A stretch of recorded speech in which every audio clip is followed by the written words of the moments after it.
اور وہ ہمارا خیال بھی رکھتے تھے، ہم کو دور جانے سے منع کرتے تھے۔ جہاں ہم کھیلتے اس گلی کے اختتام پر آگے ایک میدان تھا جس میں جھاڑیاں تھیں۔ اس جگہ کے متعلق بہت سی باتیں مشہور تھیں۔ شہزاد ماموں بھی ہم کو اس طرف جانے نہیں دیتے تھے۔ ہم ساری لڑکیاں چھوٹی عمر کی تھیں، لہٰذا از خود بھی ہم ادھر جانے سے ڈرتی تھیں۔ ایک روز جب سب لڑکیاں کھیل کر اپنے گھروں کو چلی گئیں تو میں بھی جانے کو ہوئی۔ شام کا وقت تھا، میں اکیلی رہ گئی تھی۔ اچانک میری نظر جھاڑیوں کی طرف اٹھی جہاں مجھے ایک بہت بھیانک شکل والا آدمی نظر آیا۔ اس نے میری طرف ایسے اشارہ کیا جیسے اپنی طرف بلا رہا ہو۔ میں ڈر گئی اور فوراً بھاگ کر شہزاد ماموں کی دکان کے تھیلے پر جا گری۔ وہ بولے، کیا بات ہے گڑیا، کچھ کھانے کو چاہیے؟ میں نے نفی میں گردن ہلائی کیونکہ گھبرائی ہوئی تھی۔ میں نے اس طرف اشارہ کیا تو وہ آدمی وہاں سے فوراً چلا گیا۔ شہزاد ماموں اس کو نہ دیکھ سکے، لیکن مجھ کو سہما ہوا دیکھ کر پوچھا، کیا بات ہے، ڈر گئی ہو؟ میں نے اس بات میں گردن ہلا دی کیونکہ مجھ سے بولا نہ جا رہا تھا۔ تبھی انہوں نے کہا کہ آؤ تم کو گھر چھوڑ دوں۔ وہ نانی کے گھر تک میرے ساتھ آئے اور دروازے پر چھوڑ کر چلے گئے۔ گھر آ کر میں نے اس بات کا ذکر نانی سے کیا کہ میں نے کچھ بھوت جیسا آدمی دیکھا تھا۔ وہ بولی، بھوت سے مت ڈرا کرو، بھوت آبادی میں نہیں رہتے، البتہ ویرانے میں مت جانا۔ تبھی تو منع کرتی ہوں کہ دیر تک لڑکیوں کے ساتھ مت کھیلا کرو اور جلدی سے گھر کو آ جایا کرو۔ نانی تو اس بات کو بھول بھال گئی، لیکن میں نہ بھلا سکی۔ اس آدمی کی شکل سے جو خوف محسوس کیا کرتی، اس خوف کو میں نہ بھلا سکی تھی۔ یہ ڈر تو میرے دل میں بیٹھ ہی گیا تھا۔ ہماری اکیڈمی یا اس کو مدرسہ کہہ لیں، اس کا وقت ظہر سے عصر تک تھا۔ اس روز اسکول سے آ کر میرا وہاں جانے کا موڈ نہ تھا، مگر نانی نے زبردستی بھیج دیا کہ یہاں گلی میں کھیلنے کے علاوہ کیا کرو گی؟ کیوں اس پارے کے سبق کا ناغہ کرتی ہو؟ چلو پڑھنے جاؤ۔ میں گئی تو مگر میرا چہرہ اترا ہوا تھا۔ استانی بھی بولی، کیا ہوا ہے تمہیں؟ جی وہ میری طبیعت خراب ہے، میں نے جواب دیا۔ اچھا تو آج تم جلدی گھر چلی جاؤ، لیکن سامنے والے دروازے سے نہیں، ورنہ ہیڈ ٹیچر ناراض ہوں گی۔ میں تم کو پچھلے دروازے تک پہنچا دیتی ہوں، تم ادھر سے چلی جاؤ۔ انہوں نے عذرائے ہمدردی مجھے جلدی چھٹی دے دی تھی، ورنہ جلدی چھٹی دینے کی اجازت نہ تھی۔ میں جب پچھلے دروازے سے نکلی، راستہ کچھ ویران سا تھا۔ مجھے ڈر بھی محسوس ہوا کیونکہ ہم ہمیشہ بڑے مرکزی دروازے سے باہر آتے جاتے تھے جو مین سڑک کے سامنے کھلتا تھا، اور یہ عقبی دروازہ پچھلی گلی میں کھلتا تھا۔ پہلی بار اس طرف سے جا رہی تھی، گلی بھی سنسان تھی۔ یہ دوپہر 3 بجے کا وقت تھا، ابھی عمارت سے گھوم کر مین سڑک تک نہ پہنچی تھی کہ کسی نے پیچھے سے پکڑ لیا۔ مڑ کر دیکھا تو یہ وہی شخص تھا جو 2 دن پہلے مجھے جھاڑیوں کی طرف بلا رہا تھا۔ اس کی بھیانک صورت دیکھتے ہی میری چیخ نکل گئی۔ اس نے ایک ہاتھ سے مجھے پکڑا کیونکہ دوسرے ہاتھ میں چاقو تھا۔ چاقو دیکھ کر میری آواز گلے میں پھنس گئی۔ میں تمہارے خوف کے میری گھگی بند گئی۔ اس کے ہاتھ میں چاقو نہ بھی ہوتا تو اس کا بدصورت چہرہ دیکھ کر ہی میری زبان گونگی ہو جانی تھی۔ وہ چاقو میری کمر پر رکھ کر مجھے آگے کی طرف دھکیل رہا تھا، بار بار کہہ رہا تھا، خبردار آواز نکالی تو چاقو کمر میں اتار دوں گا۔ وہ اسی طرح مجھے سڑک تک لایا جہاں ایک ویگن کھڑی تھی۔ اس میں 2 آدمی بیٹھے ہوئے تھے، ایک تو ڈرائیور تھا، دوسرا موٹا سا آدمی اس کے ساتھ براجمان تھا۔ ہمیں دیکھتے ہی وہ وین سے اتر آیا اور آتے اس بدشکل آدمی کو اشارہ کیا۔ تبھی انہوں نے اٹھا کر مجھے وین میں ڈال دیا۔ موٹے آدمی نے کہا، لالے کیا اسے باندھ دیں؟ بدشکل بولا، نہیں بس انجیکشن لگا دیتے ہیں۔ میں دیکھ رہی تھی کہ 5 اور 6 برس کی 2 بچیاں اور بھی تھیں جو بے ہوش پڑی تھیں۔ میں سمجھ گئی کہ انہوں نے ان کو بھی انجیکشن لگا کر بے ہوش کیا ہے۔ اس کے بعد بدشکل آدمی نے انجیکشن نکالا اور کوئی دوا بھرنے لگا، لیکن شیشی میں تھوڑی سی دوا بچی ہوئی تھی۔ گاڑی تیز چل رہی تھی، اچانک سپیڈ بریکر آیا، گاڑی زور سے اچھلی اور اس کے ہاتھ میں پکڑا انجیکشن گر کر ٹوٹ گیا اور دوا بھی گر گئی اور ضائع ہو گئی۔ اب لالے کا پارا چڑھ گیا۔ اس نے ایک بڑے رومال سے میرا منہ باندھ دیا کیونکہ میں روئی جا رہی تھی۔ اس نے میری آواز بند کر دی، بولا، اگر روئے گی تو چاقو سے ذبح کر دوں گا۔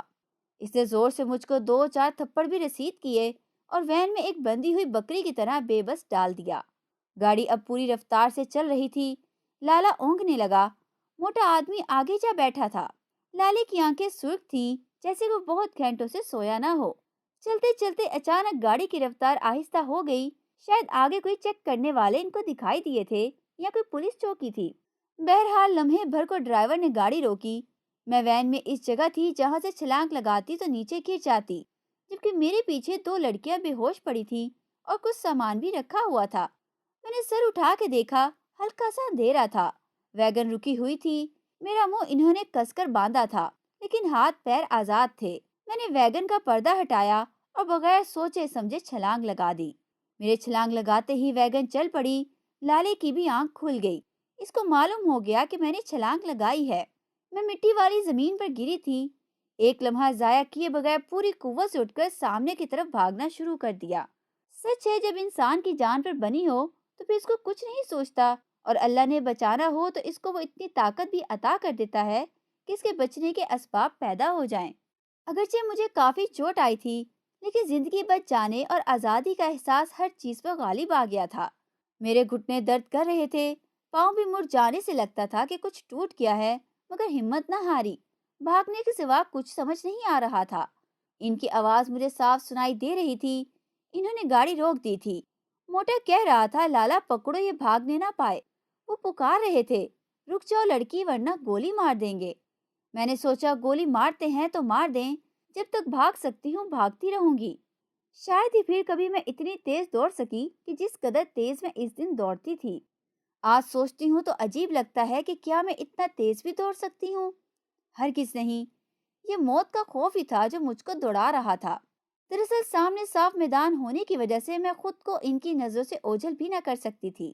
ایک ہی بار مڑ کر دیکھا، لالا مجھ کو اپنے پیچھے آتا دکھائی دے رہا تھا۔ یہ علاقہ ویران اور کھلا تھا، کچھ پتہ نہ تھا کہ میں کس جگہ جا رہی ہوں۔ گولی چلنے کی آواز سنائی دی، تب لگا کہ انہوں نے مجھے ہی گولی ماری ہے، مگر نہیں۔ جب قدرت کسی کام کے ہونے کی منظوری دے دیتی ہے تو اس کے لیے اسباب بھی خود پیدا کر دیتی ہے۔ گولی کی آواز سن کر بھی میں نے پیچھے مڑ کر نہ دیکھا اور مزید تیز بھاگی۔ گولیاں چلنے کی آواز آتی رہی اور میں بھاگتی رہی۔ دراصل ان لوگوں کو کسی نے دیکھ لیا تھا، غالباً پولیس نے، اور انہوں نے ہی ان پر گولیاں چلائی تھیں۔ نہیں معلوم، مگر میں کافی دور نکل آئی تھی۔ تب رفتار دھیمی کر لی، ایک بار مڑ کر دیکھا، اب وہاں کوئی نہ تھا، مجھے وہ نظر نہیں آ رہے تھے، شاید میں ان کی حد نگاہ سے آگے نکل چکی تھی۔ اب آبادی دکھائی دے رہی تھی، مکان وغیرہ نظر آنے لگے تھے، پھر مجھ کو کچھ لوگ بھی نظر آئے۔ میں نے بھاگنا بند نہ کیا، سب مجھے حیرت سے دیکھ رہے تھے کہ لڑکی دیوانوں کی طرح بھاگتی جا رہی ہے۔ بالآخر ایک جگہ تھک کر گر پڑی۔ میں نے ادھر ادھر دیکھا تو علاقہ جانا پہچانا لگا، میری سانس اکھڑ چکی تھی اور دل کسی تیز رفتار انجن کی طرح دھک دھک کر رہا تھا۔ ایک عورت میرے قریب آئی، اس نے پیار سے پوچھا، بچی کیا بات ہے، کیا ہوا ہے تجھے؟ اس کی آواز نے سکون دیا، آواز جانی پہچانی لگی۔ دماغ پر زور دیا، یہ میری خالہ تھی۔ اس نے کہا، رمنا اس وقت ادھر اکیلی آئی ہو، اور یہ کیا حالت تم نے بنائی ہوئی ہے، تیرا منہ کس نے باندھا ہے؟ انہوں نے رومال کی گرہ کھول کر میرے منہ کو آزاد کیا تو میں خالہ کو لپٹ کی اور رونے لگی۔ انہوں نے مجھے بازو سے اٹھایا اور گلے سے لگا لیا، سہارا دے کر اپنے گھر لے گئی جو قریب ہی تھا۔ یہ راستہ، یہ گلی، یہ جگہ میرے لیے انجان نہ تھی۔ کئی بار امی اور نانی کے ساتھ یہاں خالہ کے پاس آ چکی تھی۔ گھر میں لا کر انہوں نے مجھے بستر پر لٹایا اور پانی کا گلاس دیا۔ میں گھونٹ لے سکی اور بے ہوش ہو گئی۔ نہ جانے کب تک ان کے یہاں بستر پر بے سدھ پڑی رہی۔ ہوش آیا تو خالہ اور خالو میرے پاس بیٹھے ہوئے تھے اور خالہ میرے بالوں کو سہلا رہی تھی۔ خالہ نے حال پوچھا، میں پھر سے رونے لگی۔ انہوں نے چپ کرایا، نیم گرم دودھ اصرار کر کے پلایا اور سکون دیا۔ میرے حواس بحال ہوئے تو ان کو تمام حال بتایا۔ وہ حال سن کر رو رہی تھی۔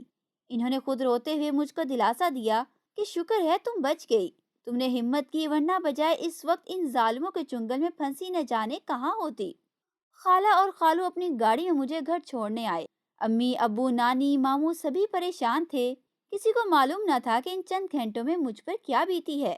ماموں مجھے ڈھونڈنے نکلے ہوئے تھے، مدرسے گئے، وہ بھی بند ہو چکا تھا۔ جب خالہ نے تفصیل بتائی، امی رونے لگی، ابو بھی آپ دیدہ تھے، نانی نے تو پہلے سے رو رو کر اپنا حال برا کر لیا تھا۔ اب والد کو موقع ملا، امی سے کہا، میں اس لیے منع کرتا تھا کہ ابھی بچے نادان ہیں، نوکری کچھ عرصے بند کر لینا، مگر تم کو تو روپیوں کا لالچ پڑا ہوا تھا، حالانکہ گھر میں اللہ کا دیا سب کچھ ہے۔ نانی نے بھی کہا، بشرا تم نے بچوں کی ذمہ داری مجھ پر ڈال دی ہے، حالانکہ میری عمر ایسی نہیں کہ میں ذمہ داریاں نبھا سکوں۔ اس نوکری کے چکر میں تم کسی نہ کسی روز ان بچوں کا نقصان کرو گی۔ یہ تو خدا کا شکر ہے کہ بچی نے ہمت کی اور یہ کسی نہ کسی طرح ہم تک پہنچ گئی۔ اگر وہ لوگ لے ہی جاتے تب ہم کیا کرتے؟ سوچو تو ذرا، اس بچی کا نہ جانے کیا حشر ہوتا۔ امی تو رو رہی تھیں، مجھے گلے سے لگا کر خوب پیار کیا اور آئندہ لاپرواہی سے توبہ کر لی۔ ماموں اور ابو تھانے میں رپورٹ لکھوانے گئے تھے، ان کو بتانے کہ ہماری بچی مل گئی ہے، لیکن اور دو بچیاں بھی ان کی گاڑی میں تھیں۔